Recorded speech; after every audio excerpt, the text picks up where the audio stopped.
This is MPX 124, and guys, today we're going to be reading 1 Samuel 2 from the New International Version, also known as the NIV version. If you guys want to go and read along, you guys can go to BibleGiver.com, or you guys can go and go get your Bible. I don't really care how you guys want to do it, but let's get started. 1 Samuel 2, New International Version, NIV.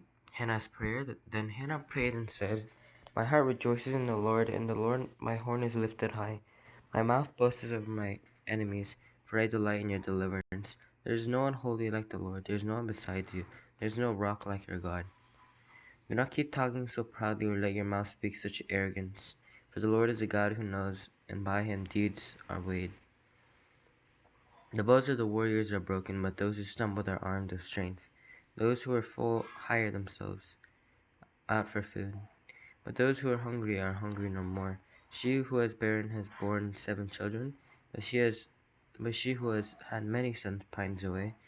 The Lord brings death and makes alive. He brings down to the grave and raises up. The Lord sends poverty and wealth. He humbles and he exalts. He raises the poor from the dust and lifts the needy from the ash heap.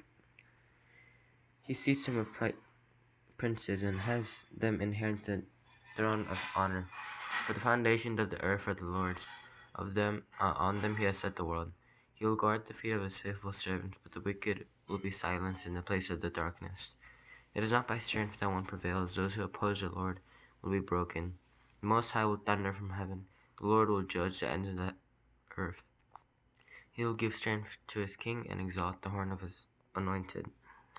Alright guys, before I continue on, I want to go ahead and apologize if I mispronounce any of these words in advance, because I'm not exactly an expert, but let's continue on. Then Elkanah went home to Ramah, but the boy ministered before the Lord under Eli the priest. Eli's sons were scoundrels.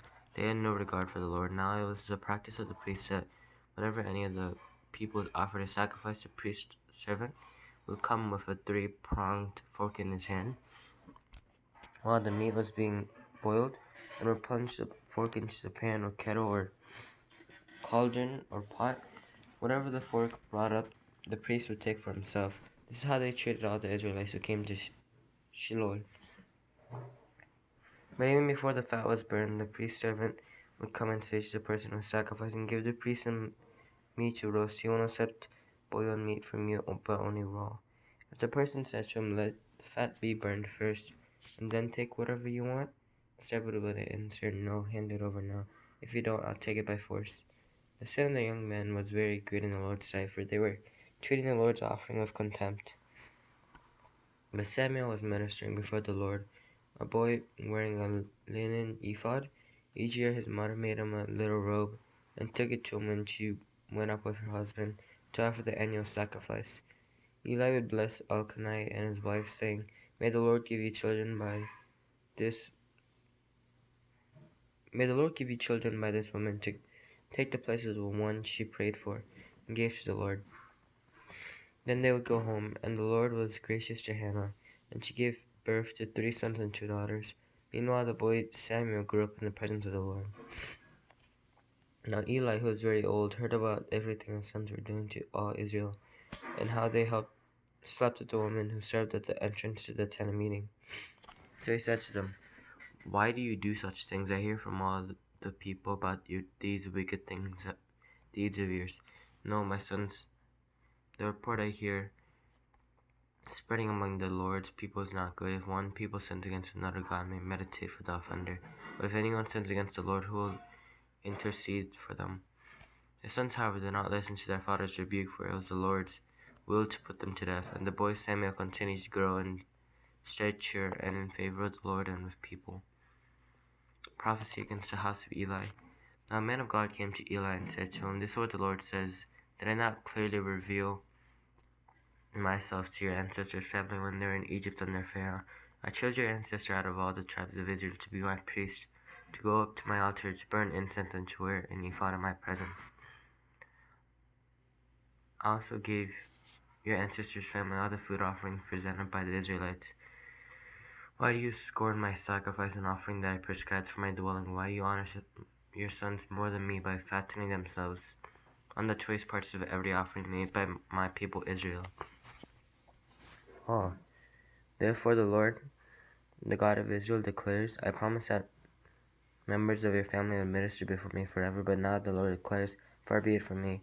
Those who honor me I will honor, but those who despise me will be disdained.